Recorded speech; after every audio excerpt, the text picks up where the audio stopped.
Welcome to an episode of Singapore Real Estate Explained. We're looking into real estate investments through objective analysis and break down numbers and figures for everyone to digest. So today, we'll be moving on to one of the interesting topic that we hop off last time about the best and worst performing projects that TOP in 2022 and 2023. Yes, so Caleb, may I know what is the next project you're looking at? Yes, so today we are looking at this series and we are looking at the number one performing project that TOP in 2022 to 2023. And maybe you guys can start to guess what it is. But before that, let's have we want to run through some of the caveats. First of all, performance is based on annual capital gains from launch to TOP. 6 condos will be compared with those for those that obtain their TOP in 2022 to 2023, 99-year leasehold, and they must be medium size, so 100 plus units and above. So the factors that apply to a development may not apply to another because of the time frame, and some common factors may not apply for developments launched in different areas as well. So these are some of the caveats, and now we'll go straight into which is the number one development of 2022-2023. That made the most profits. That's right. Right, so we have over here Whistler Grand. Wow, Whistler Grand, and it's very, very interesting. There's some things that is very, very different for Whistler Grand compared to the other number 2 and number 3 spot. And we'll go through these later on in the slides. You can see here, firstly, project details. This is actually in West Coast area, very near to West Coast Park. It is in District 5, 19,500 square meters. You can see that the architect, once again, another familiar name, once again, ADDP Architects. That's right. Oh, it sounds like some Sony digital ADDP kind of architect. He's a tech nerd, I guess. And another interesting thing, it is it's very, very tall, 36 stories. Yeah, but what is also interesting is that its comparables, the new developments that came up just before Whistler Grand, are all around 36 floors. Okay. So what exactly stands out for Whistler Grand? So let's take a look. Okay. Some of the basic information. It was launched in 2018, completed in 2022, and it's 716 units. Yes, lots of units. Yeah, rental is pretty high. You can see over here, 4.52%. That's right. And currently it's selling at 1,008 per square feet. I still remember last time I first brought my client to go and view the place because they're looking for a place for both investment and own stay. There's something that went up to the top floor, looked up. One thing I really love about Instagram, if you really go up to the high floor, one of the unblocked views, you can see that the facility is very nicely maintained. And notice that if you look up, you can easily see the entire, very nice river, which is the drain system around here, but it looks very nice, and the unblocked view. So there's something I think one of the key highlight, along with the right entry price enter for people who bought the right price back then. This is when they make lots of profit from here. That's right. And you can take a look at some of the amenities. Not too many amenities. You can see that the closest is Hong Leong Gardens Shopping Centre. Bus stops, there's only a couple, and the nearest one is 137 meters away. There's a couple of childcare centres, one national park, Faber Hill Playground. That's about it. Yeah, not much amenities. Not much amenities. Very interesting. The only plus side is just opposite one of the Science Park area, where people actually work there. If my sister worked near there. That's why she was looking at this area for own stay unit. Yes. But I guess she's still saving up. In fact, that is one of the reasons. Yes. But let's take a look at some of the comparables first. So there's actually 2 developments that are very, very comparable, which is Park Rivera and Twin View. So Park Rivera was launched about 3 years before Whistler Grand, and Twin View about 1 year before Whistler Grand. And they're all pretty much side by side. Okay. Yeah. So it's interesting that actually it's not just Whistler Grand that did well. Actually, all 3 of them are one of the top performing developments in the whole of Singapore. It's very interesting. This whole area, rather than if you compare with the 2 developments previously, we have Avenue South Residences and Riverfront Residences. Both are actually quite standalone. Whereas over here, you have an area of developments that all profited, even though they were launched consecutively. You may think that, it's kind of counterintuitive because why is it that there's so much supply, but yet, you can actually profit from that? Actually, I say with supply sometimes is actually a relative position. The thing is high supply, but actually if the demand can meet the supply, that's something we always look at rather than, there's a lot of income in the area, would it make money? And one thing that I think Still remember back then, Twin View, Park Riera. In fact, Twin View, it was during one of the hot season. People were rushing and queuing to buy something. But when Instagram was launching, it was actually just right after the cooling measure period, where the developer were a bit more apprehensive. The show floor was almost close to empty. And that's when they actually launched at a pretty good rate. And in fact, they did drop price a little back then in 2019 and 2020. That's why the entire price was priced correctly. And subsequently, it allowed Instagram to actually make more than Twin View. And That's right. comparatively, Park Riera also similarly, but those are launched right back in 2017, 2016. That's right. In theory, its price is supposed to be where demand meets supply. But when it is not an accurate reflection, then that's where people can buy something that's undervalued and it can actually profit from that. Yes, indeed. And so interesting, when you see a show flat where there's no one going, sometimes it's not because it's not really an unpopular place, but rather it's something that is able to capture the right pricing at the point of time and capitalize on such opportunities. But when you see a lot of people going to a show flat, pros and cons. Pro is definitely there's a lot of popularity, people are willing to buy and things like that. But con is something development may price this additional premium Price. and that's where you may end up making not as much, which will happen for Twin View and Mr. Grand. Mr. Grand actually make more than Twin View. That's right. All right. Okay. And meanwhile, interestingly, it's also surrounded by a lot of freehold development at 956 years. Okay, look back over here, like Infinity is freehold, 956, 999. All these are all like, like close to freehold kind of premium. But what happened is that we see while the is surrounded by freehold, what we see is that in the end they still make money. So it doesn't mean freehold or leasehold. You buy a leasehold with freehold doesn't mean it's bad. At the end of the day, it's back to what is the right entry price to enter. That's right. Okay, so one last thing to highlight about this, okay, it's over here, okay, it's a New West. New West is 1,001 per square feet. Okay, it seems very, very cheap, but sometimes it could be a value trap also, given that it's small development. Mixed development is mixed because downstairs there's shops, but I understand a lot of this have a loft area and duplex. So there's some things that, and on the ground, every unit is heterogeneous, so we have to really analyze accordingly in order to make a proper choice rather than just seeing PSL is cheap and just buying something. That's right. It's a combination of both PSF and quantum that you must take a look at. And most importantly, on the ground heterogeneous factors, which realize in real estate is something we have to look deeper into because these are things that vary a bit that allow people to factor in a premium or in fact a discount. That's right. Okay, now let's take a look at performance. Can bring us through. All right. So although it appears that there's only 31% take-up rate, and then you take a look, you compare with some of the developments like Lentor Hills Residences that has a take-up rate of 50% on the launch day, you might think that Whistler Grand actually not that popular. But you can also one thing you must note is also what exactly is the take-up rate for the units that are released, because some developers may release all the units at once. Some may only release in batches. Yep, correct. Yeah. And in fact, this is in batches, around 700 plus units in the development. They only released 240, quite smart. They want to create a sense of scarcity. But on the day, you did 150 divided by 720 something.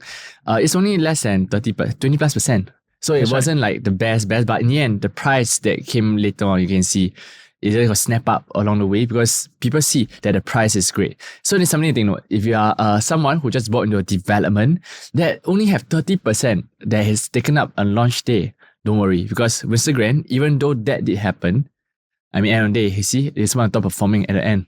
Yeah, it is top performing. It is the top performing. So especially a location that's not so great. So you realize that end of the day, all this development, they make money, have one thing in common, which is location is not the best. And that's something that we have to really look into and factor in, especially in understanding what exactly is the right kind of development to enter. Yeah. How can it be? Location bad means a good investment property? Why is that? All right, let's take a look how it happens.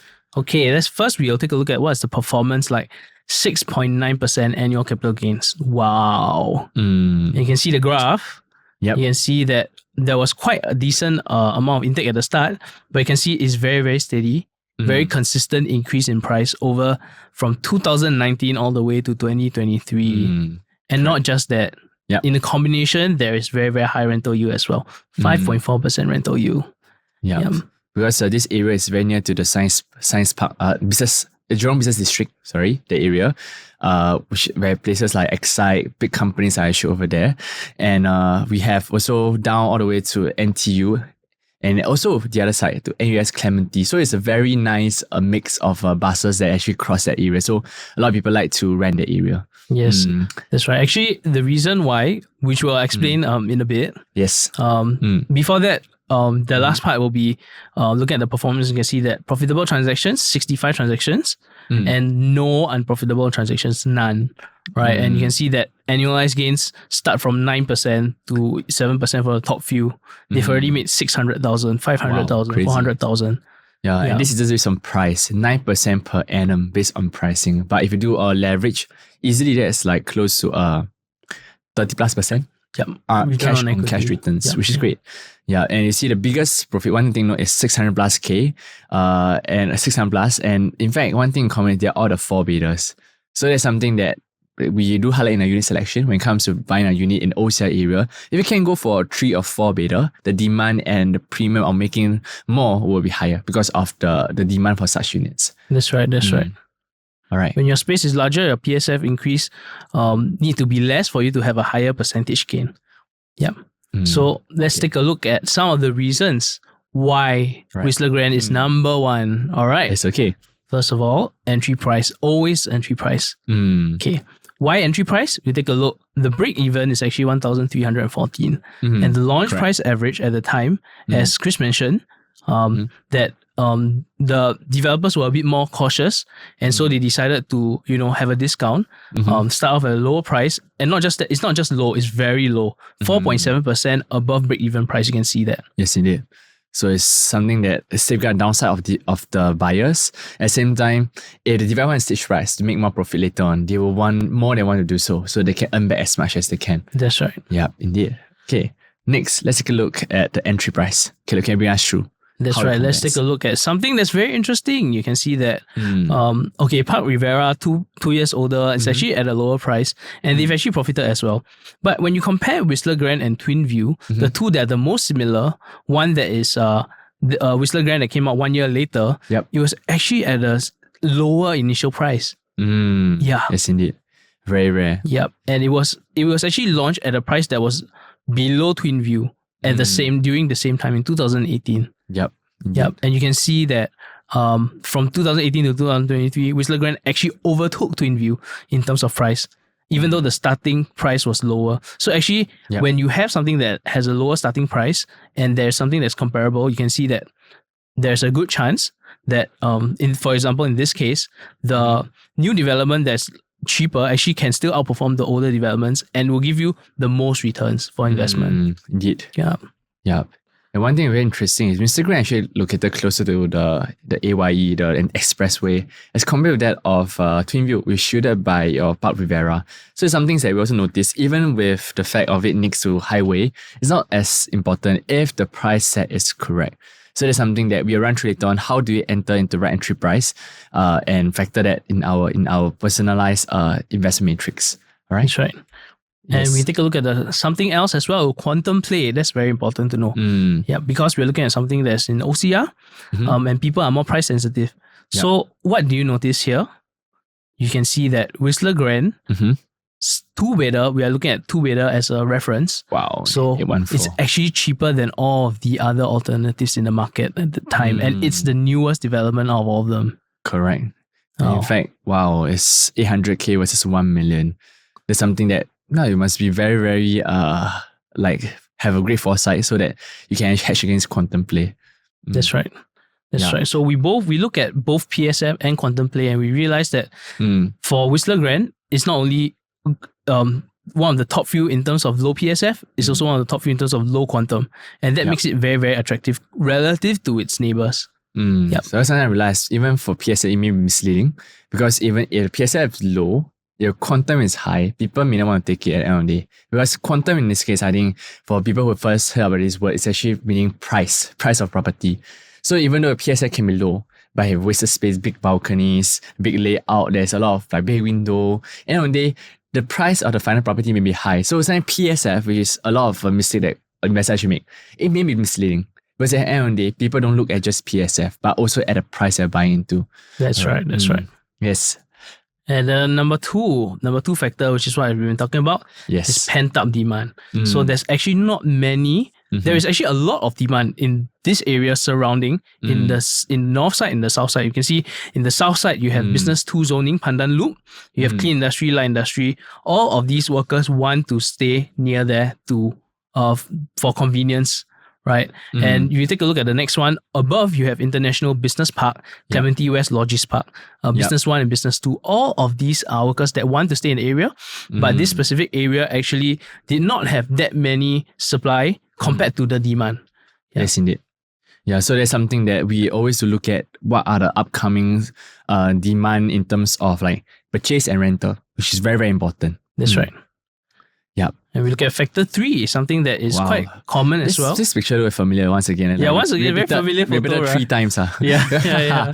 Been seeing it a lot of times. ADDP architects as well. So personally, I actually think that having at least a decent quality is something important for appreciation. If your quality is very bad, you can actually gain bad reputation. For example, people don't like to stay there.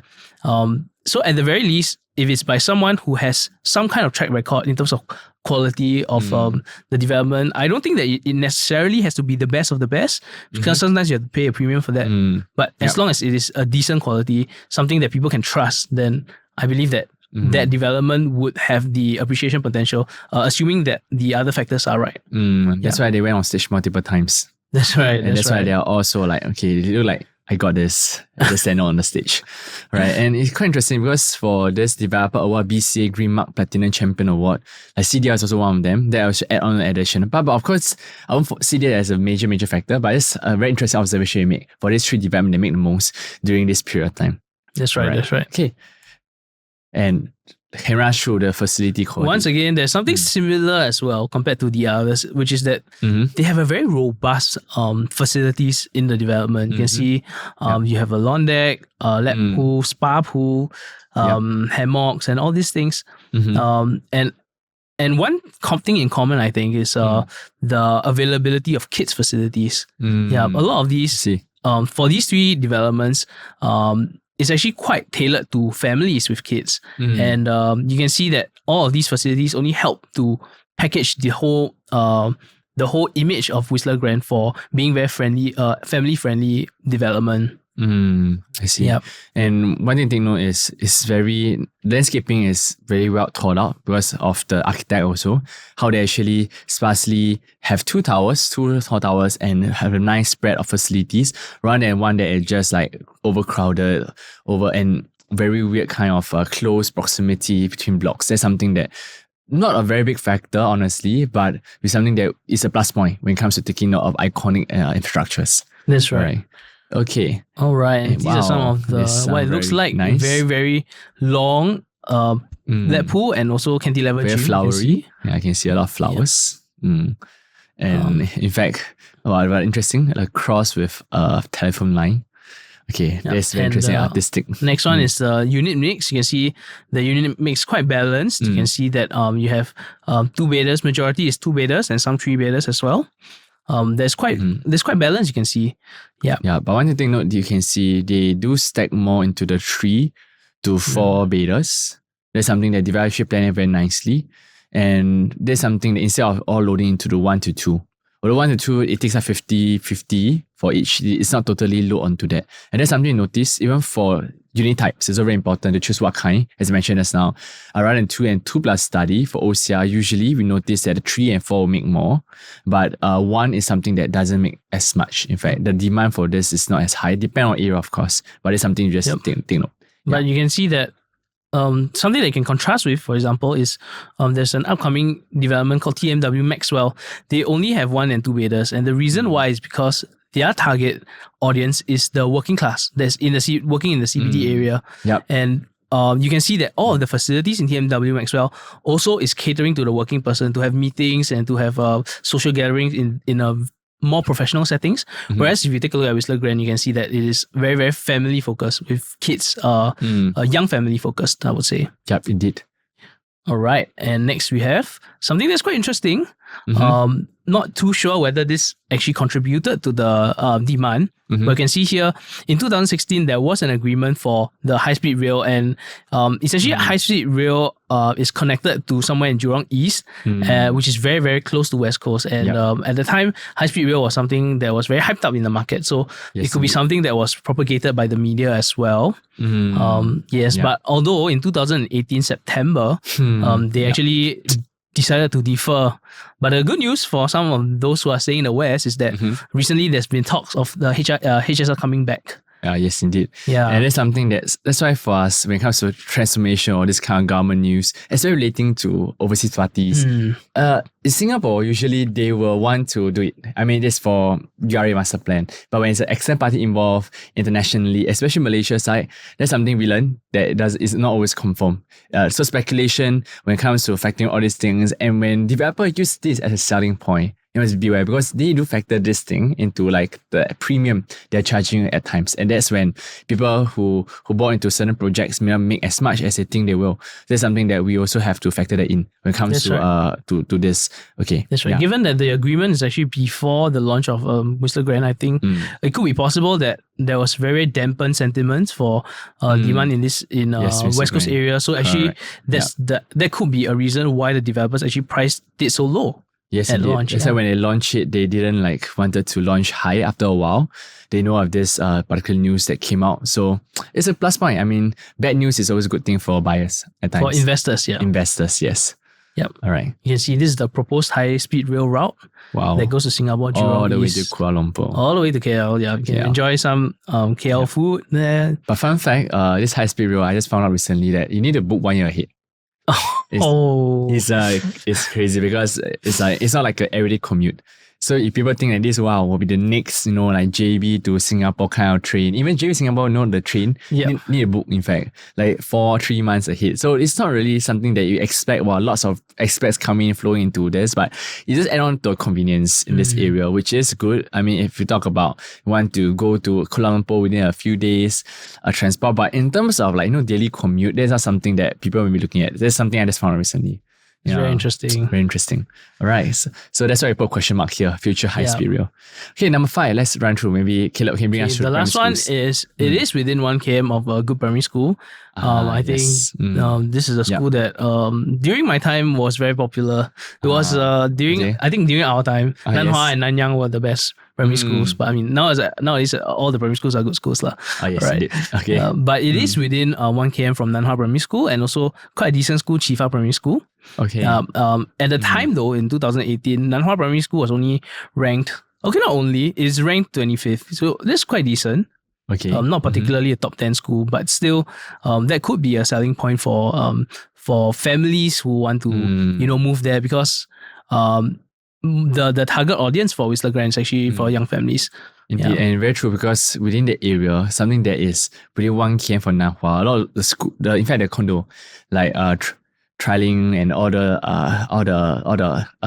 condos there, they may price at a higher price, maybe 1,900, 2,000 for some of them today. So naturally, when it comes to finding the second more affordable one with 3 to 4 bedders, that's when people are swarmed towards all this new and nice. Although it's slightly not further away. Near, but it's still something that is convenient. And that explains why the demand for 3 to 4 bedders actually shot up in the area. That's right. Right. Okay. All right. And now we come to the conclusion. It's like where we look at factors that did not actually hinder appreciation, surprisingly. Yes, indeed. Okay. The first one, we actually see quite a pattern with the other developments. Distance from MRT is not great. It is 13 minutes bus to MRT, Clementi 13 MRT. minutes bus, right? Okay. Yeah, just to reach the MRT, not even if you're going to a school from that's near the MRT, you still have to take the 13 minutes bus and then the MRT, right? Yep. Indeed. Yeah. And then, this is very true. Not near MRT at all, and it's something very common. Like keep repeating the cycle. Because you realize when the location is not the best, like not best, like Singapore near MRT, next to MRT, developers are a bit, as I mentioned just now, more less bullish in terms of pricing, more reasonable, and they want to price it lower to attract buyers to buy. And when the thing is built, comparative to the entire market, where you see launches going at 2001, 22, even for OCR region today, that's when we notice That's right. the price gap of 1,003 back then to 1,006, even 1,007 is something that is very reasonable. So it's something that you must understand for most investors. They always see as, wow, it's expensive today. But they forget to understand that in 3-4 years' time, the next land bid prices that's coming up, as long as our income, which is a big topic after all, income can be able to finance, and if you have a strong financial cash flow with safety net, that's something that Singaporeans do have it. And that's something we found out very interestingly. And people are just primed by the mindset that, hey, I cannot afford. But actually they can. That's something that is, people may not know, but we have this insider data that we would love to share one day you meet face to face. All right, so Caleb, can you share with us the second factor that did not hinder appreciation for this development? That's right. The second factor is actually no available surrounding eateries and amenities. Yes. Yeah, if you take a look at the map, actually I think I have it here. You can see there's really nothing much over here. You can see, is that right next to Twin View, right next to Park Rivera? There's a Pandan River. And nothing much else in terms of eateries. There's no eateries, there's no malls there, only one small mall there. Yes, I still remember when I drove there the first time I drove there. First time you drove there. Wow, I was like, who will buy this place? And everything of it, who will buy this place? I mean, as a new person who just want to stay here, it's very far away. But when I went to development, I look at it and look around, I was same question. But then in the end of the day, when we come and look at the numbers again, the reason why it end up selling is just price. Just price. There's nothing else you can get in the market that can get brand new next to a science park, next to this kind of locality that have demand. So that's something that I think at the end of the day, people, when it comes to choosing a choice, it's still back to pricing. That's right. Yeah, and when walking around the area nearest, you can ever have amenities actually to the east of Windsor Grand towards Infinity, that condo development right opposite Faber Crest is your New West, which is only a small mall, and yeah, it's just like a very nothing much over there. Impressive or if you want to travel, you must go to the Clementi Mall, which is a few bus stop down. Yeah, that's right. So something very interesting. All right, how about run through the next one? High supply. High supply, and you can see, in contradistinction to the other developments that we looked at, Avenue South and Riverfront, those were actually one of the few supply in the market during this time period. For Avenue South especially, the last comparable option was actually 6 years ago. Yeah. But when you look at you look at Whistler Grand, you can see Park Rivera and Twin View, all coming together consecutively year by year. Yep, 2,002 plus 2,200. Lots of units. Each one of them, 700, 600, 700 units, a lot of units. So I think most people will think, if there's so much supply, then isn't it harder to sell? Yep. Right. So that's something that people may think. Yep. But beauty is, when there's high supply, when developers, when at down point, there's a lot of supply, same thing, developers may also want to sell lower because they think that they won't move the projects. And that's something we notice because people always say, wow, one example recently, I have a client talking to me, lots of them say, land tour. So many supply, lands coming in. But the key thing is not looking at supply, but look at demand. And that's when we find data, on the ground data, to back up. And we notice that hey, there's actually the next 5 to 7 years, you might look in the long time horizon, what is coming out in the area. That's right. Yeah, and that's something that people always miss out and just look at, oh, so much supply, and a good thing, they will end up not wanting to buy. And that's when clients who have the data manage to get all these things and buy at a cheaper price and start squaring leverage on it to sell at a higher price later on. That's right. That's right. And number 4, okay, let's run through four. We have factor. Units facing highway. You can see here. Yes, back to the picture again. Yep, it's right facing AYE. Wow, it's noisy. And I do have a lot of buyers who, when I was serving them, they tell me that they can be quite concerned with the highway. So, but one thing that's quite interesting is that nowadays the newer condos, right, they actually have a sliding window for the balcony that actually covers out the sound. So I actually have a landlord that I'm serving who actually owns a development at Park Rivera. Even though it's right next to the AIE, he actually cannot hear anything. Yep. Yeah, because it's complete insulation. Yes, indeed. They can do balcony screens. They can even do sound absorber, which is like to cancel out noise and to reduce the amount of sound within the unit itself. That's right. So now the issue of the road noise is no longer such a big issue, and at the same time, because of the high floors of Park Rivera, Whistler Grand, it's actually you still have a good view despite having AYE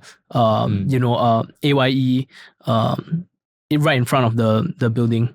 Yeah. Yes, indeed. And last but not least, Yeah. no 2-bed 2-bath option. Interesting. Yeah. What is this regarding?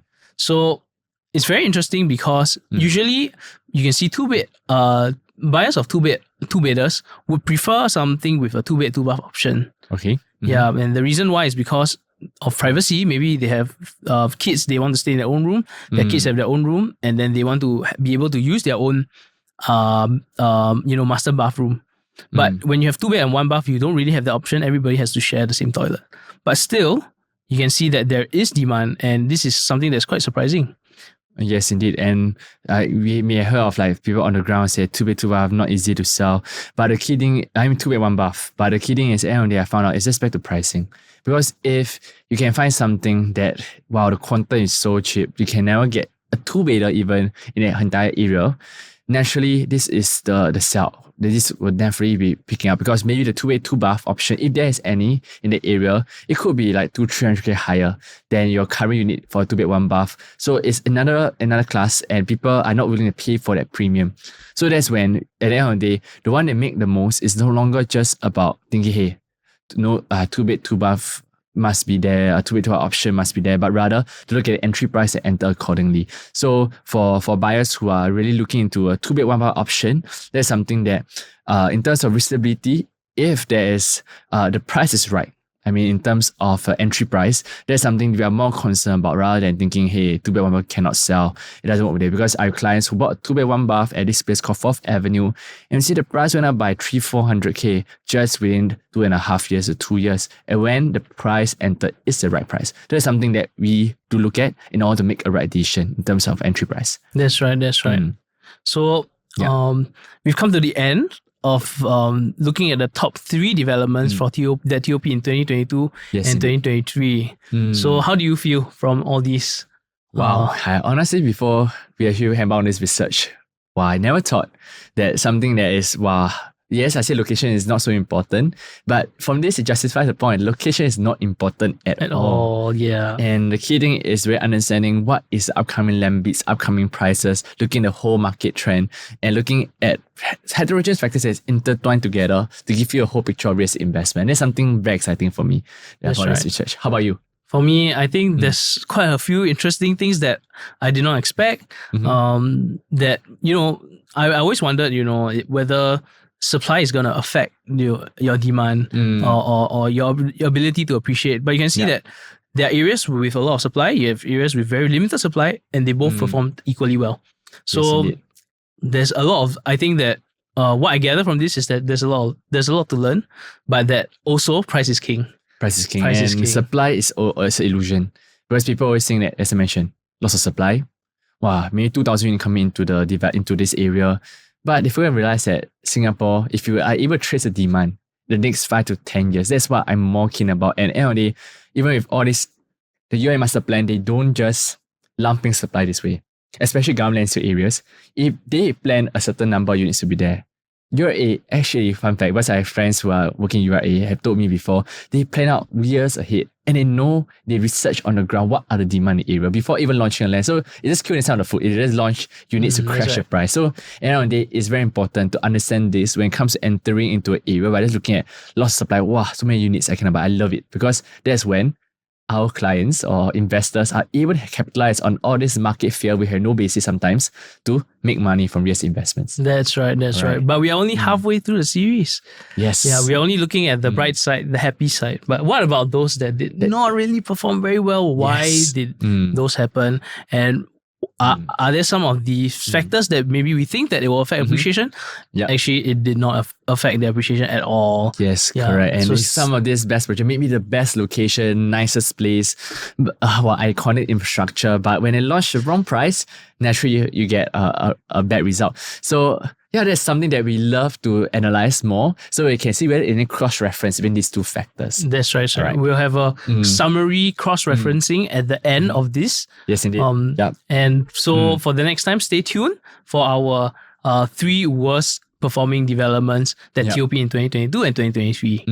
Yep. So with this, we come to the end of our sharing. And if you really like this channel and you love to have more of this investment content, do subscribe to our Telegram channel right here. And we love to share more along with all the good lobangs that's coming very, very soon. And with this, we come to the end of this video. My name is Christian. My name is Caleb. Thank you for watching this channel. See you next time.